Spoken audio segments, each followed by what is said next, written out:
Sa number 3, libre sakay para sa dry run sa mga magabiyaheng electric jeepney sa Barangay Cabug sa Bacolod ang ginsugura na. Nagsugod na biyaheng 3 ka mga e-jeep nga nagatanyag sang libre sakay sa mga pasahero gikan sa Deca Home sa Barangay Cabug hasta sa Libertad Public Market sa Bacolod kaina sang aga. Kabahin ini sang dry run para sa ginaplano nga green route sa syudad. Magasugod serbe sa mga pasahero ang mga e-jeep halin las 9 sang aga hasta las 5 sang hapon sa Martes kag Miyerkules. 6 a.m. naman hasta 4 p.m. sa Webes sa Sabado ang road test. Samtang ginsiling ni Mayor Albi Benitez nga ginapaabot nga magapasar sang resolution ng konseho para naman sa ipatuman nga green route nga una nga nasuguran sa Barangay Vista Alegre. Ang green route pamaagi sang LGU agud mapangapina ng palibot kag mapahagan-hagan ang epekto sang pagsaka sang presyo sang produkto petrolyo sa mga pasahero.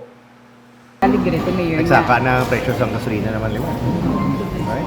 So if we can harness energy locally, diri lang di sa halin sa aton, hindi tayo dependent sa mga forces na outside our control.